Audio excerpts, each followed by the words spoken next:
Imagine a world where love is a gilded cage, and a dark secret threatens to shatter everything. A secret pregnancy, a tragic accident, and a choice that could ignite a brutal mafia war. This isn't just a love story, it's a dangerous dance of passion, betrayal, and hidden identities.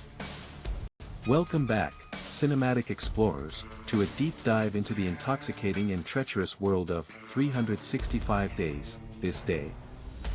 Thank you for joining me as we unravel every twist and turn of Laura and Massimo's tumultuous journey. We open with Laura confiding in Olga, revealing a painful secret: she was pregnant but lost the baby. She debates telling Massimo but fears his reaction, knowing these people aren't normal. Olga reminds her that in Sicily, a vendetta means Massimo never lets things go. Laura admits it was the hardest decision of her life to keep the miscarriage a secret. Olga reassures her, calling Laura the strongest woman she knows and promising support. The narrative shifts to Laura preparing for her wedding to Massimo, a lavish event signifying their new life. After their wedding, Laura and Massimo enjoy their honeymoon, believing they've found their perfect ending. Their passion is undeniable, yet Laura's underlying desire for control and autonomy begins to surface. Laura teases Massimo, questioning his priorities between her and his mafia fellows. Returning home, the couple hosts a party, but underlying tensions are palpable. Olga arrives, noting Laura's sudden marriage, while Laura insists she's living my best life. Massimo's cousin, Domenico, expresses concern about the lavish spending and potential tainted furniture. Olga's playful suggestion about lamp one, raspberry, leads to a humorous, if crude, retort. Massimo arranges a trip for Laura and Olga, a gesture he intends as a vacation. Laura, however, feels controlled, sarcastically asking if he wants to put a leash on me. Olga observes that the honeymoon is over, hinting at the growing friction in their marriage. During their trip, Laura confides in Olga, admitting Massimo is making a real effort. Olga, ever the blunt friend, tells Laura she's acting like a typical wife, frustrating Laura. Olga advises Laura to do what Massimo likes to improve their situation. Back home, Massimo and Laura's passionate encounters are underscored by Laura's internal conflict and Massimo's possessiveness. Massimo remarks, "We're back to our normal life," but Laura's longing for something more is evident. A comical moment ensues when Domenico interrupts Laura and Massimo, telling her to get dressed. Laura and Olga embark on a reckless car ride, with Laura asserting her desire for fun and freedom. The friends reminisce about their childhood, affirming their bond with a heartfelt "love you." At a restaurant, Laura reflects on how everything's gone sideways in her life lately. Massimo abruptly tells Laura we're leaving, cutting their meal short due to a perceived threat or concern. Laura confronts Massimo, asserting her independence. "I'm your wife, not one of your soldiers." She tells him his overprotectiveness feels like prison, not protection, as she misses challenges. Massimo, surprisingly, admits "I screwed this up," acknowledging her feelings. Laura meets Nacho, the new gardener, a mysterious figure who sparks her curiosity. Laura notes Nacho's name doesn't sound very Italian, to which he explains his Spanish roots. Laura expresses her boredom, stating she has absolutely nothing to do as a wife. Nacho challenges her perspective, suggesting being a good wife is one of the most difficult jobs. He praises her great talent of being perfect without doing anything, subtly mocking her idleness. Their initial interaction establishes a playful, intriguing dynamic, ending with a personal goodbye.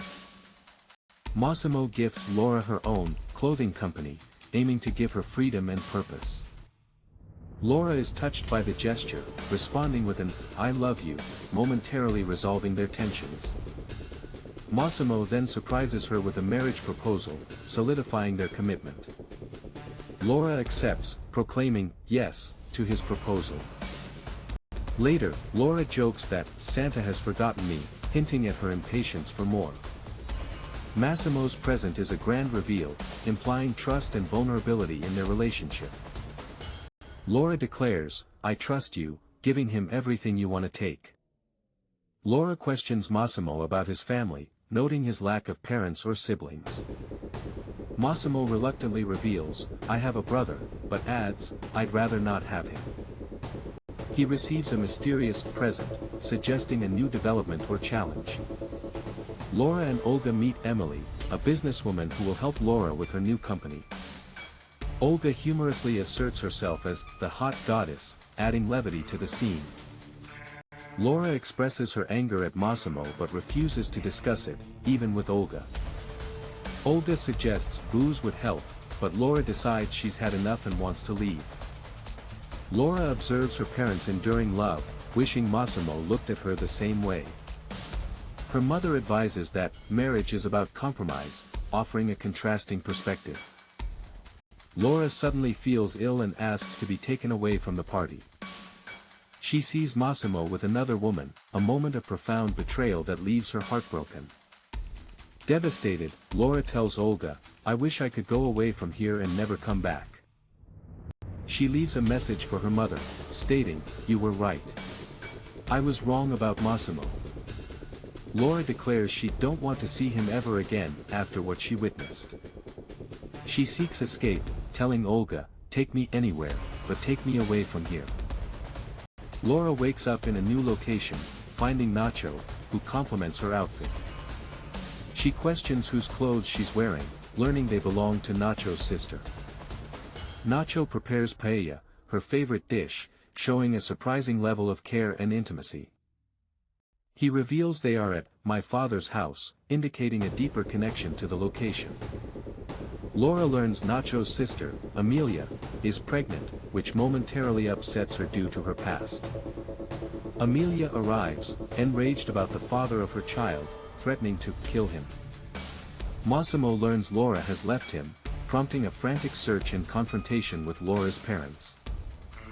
Laura's mother reveals Laura never wants to see you again, blaming Massimo for her departure. Laura's parents decide to return to Poland, waiting for their daughter to come home. Laura spends time with Amelia, who praises Nacho, calling him wonderful and the best. Amelia is surprised to learn Nacho worked as a gardener, revealing his secretive nature. She describes Nacho as the most spontaneous person I know and very loyal to his family. Massimo meets with a woman who suggests they unite our families, implying an alliance or marriage. He suspects Laura didn't leave on her own and that others were involved in her disappearance. Laura confides in Olga that she'd miss him, despite the pain Massimo caused. Olga fiercely defends Laura, stating that any guy who cheats on her must be an idiot. A conversation between two unidentified individuals reveals a crucial plot point: Laura doesn't know Massimo has a twin brother. The plan to isolate Laura from Massimo has gone awry, and the conspirators are furious. They receive confirmation that he's on the island with him, implying Laura is with Nacho, or perhaps Adriano. Massimo confronts his associates, enraged that Laura is fucking gone, prioritizing her over business. He exclaims, "I'm Polish," using his heritage to explain his volatile emotions. Massimo and Laura reconnect, attempting to reconcile through intimacy, though her emotions are still raw. Laura wakes to find Nacho wounded, revealing someone broke into the house, but assures her he will be fine. Nacho reveals the luxurious house is his asylum, and he wishes to leave his life for good with someone like her. Nacho informs Laura they are going to see his father, a prospect that worries her. Laura confronts Nacho, demanding to know his true identity beyond the gardener facade. He reveals, "I am Marcelo Nacho Matos, son of Don Fernando Matos, the head of the local mafia." Laura feels betrayed, realizing I was so naive to trust him and his fairy tale. She accuses him of being a fucking liar, feeling used and manipulated. Nacho explains his limited choices, stating that when the mob boss is your father, you don't have much freedom. Laura insists, "You always have a choice," urging him to take responsibility for his life. At Don Matos's compound, Nacho is told he was expected alone, and Matos already has guests. Massimo arrives at the meeting, stating he didn't really have a choice but to come. Don Matos explains his philosophy: the goal justifies the means, justifying his actions against Massimo. He accuses Massimo of violating the non-aggression pact between their families by expanding his empire. Matos reveals Laura's earlier accident was a warning, which Massimo ignored. He plans to replace Massimo with his stupid brother, Adriano, whom he considers more controllable. Massimo, enraged, demands, "I need to see my wife," his concern for Laura overriding the business. A shocking twist: Laura is not with Miguel as Matos claimed, she left with Enrique and the other bodyguard. Laura confronts her captor, believing it's Massimo, telling him he was the biggest mistake of my life. The captor reveals himself: "I am Adriano Torricelli, the twin brother of Massimo." Laura is horrified, refusing his pet name, "Don't call me baby girl." Adriano gloats to the arriving Massimo, declaring, "I'm winning," having orchestrated the whole deception. He attributes his success to underestimating the anger of the abandoned woman, referencing his ally's motivations. Adriano insults Laura, questioning if she's worth the whole empire their father created. He cruelly references Laura's miscarriage, saying, "It's a pity that we will never know about her child." The scene erupts into a violent shootout, as Massimo and Nacho rush to save Laura.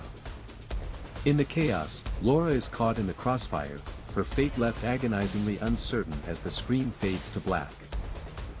Will Laura survive? What will become of Massimo and Nacho? The ending leaves us with so many questions. Thank you for watching this intense recap of 365 Days, This Day.